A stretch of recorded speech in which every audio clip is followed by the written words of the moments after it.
क्या आप जानते हैं कि भारत में एक ऐसा पर्व मनाया जाता है जिसकी शुरुआत स्वर्ग में हुई थी?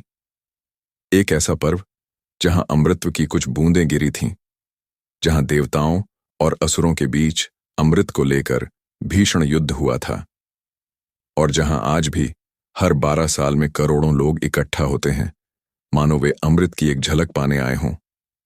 जी हां, हम बात कर रहे हैं कुंभ मेले की। लेकिन क्या यह सिर्फ एक धार्मिक आयोजन है, या फिर इसके पीछे कोई ऐसा रहस्य छिपा है जिसे जानकर आप दंग रह जाएंगे? आज हम आपको बताएंगे कुंभ मेले में अमृत कलश की असली कहानी, एक ऐसी कहानी जो पौराणिक कथाओं से लेकर आधुनिक विज्ञान तक जुड़ी हुई है। 1. अमृत की खोज और देवताओं की परेशानी। हजारों साल पहले स्वर्गलोक में देवताओं पर संकट छाया हुआ था। देवताओं के राजा इंद्र और ऋषि दुर्वासा के बीच एक घटना घटी। एक दिन जब इंद्र अपनी स्वर्णिम गाड़ी पर विचरण कर रहे थे, ऋषि दुर्वासा ने उन्हें एक दिव्य माला भेंट की।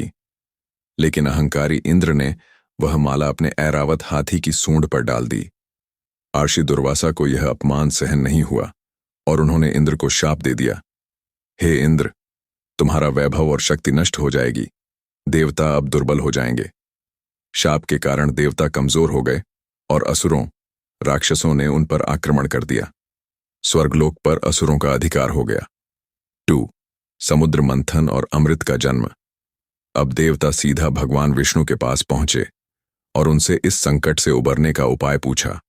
भगवान विष्णु ने कहा, अमृत ही तुम्हारी शक्ति वापस ला सकता है, लेकिन इसे प्राप्त करने के लिए तुम्हें असुरों के साथ मिलकर समुद्र मंथन करना होगा। देवताओं और असुरों ने मिलकर विशाल मंदराचल पर्वत को मथानी बनाया और शेष नाग को रस्सी की तरह लपेटकर समुद्र मंथन शुरू किया। मंथन के दौरान अनेक बहुमूल्य चीजें समुद्र से निकलीं।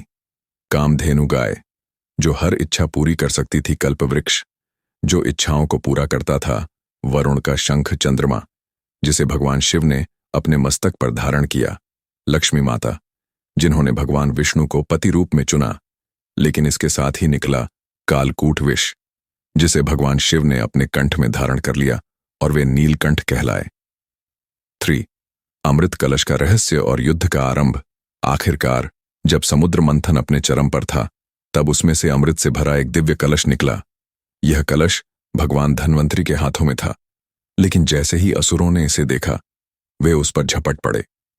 असुरों ने छल से अमृत कलश छीन लिया और अपने शिविर में ले गए, जिससे देवताओं में हाहाकार मच गया। अब देवता असुरों को अमृत पीने से रोकना चाहते थे, क्योंकि अगर असुर अमर हो जाते तो वे सदा के लिए अजेय हो जाते। 4. भगवान विष्णु का मोहिनी अवतार और गरुड़ की उड़ान। देवताओं ने फिर से भगवान विष्णु से सहायता मांगी। भगवान विष्णु ने इस समस्या का समाधान निकाला और एक अनोखा रूप धारण किया। उन्होंने मोहिनी रूप लिया, जो इतनी सुंदर और मोहक थी कि असुर उनके जाल में फंस गए।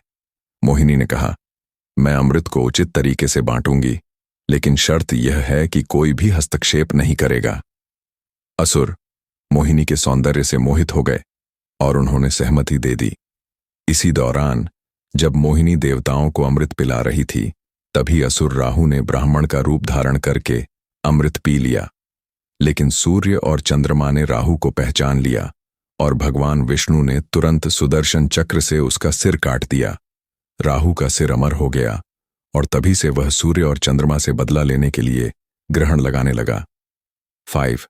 गरुड़ और 4 पवित्र स्थानों पर अमृत की बूंदें।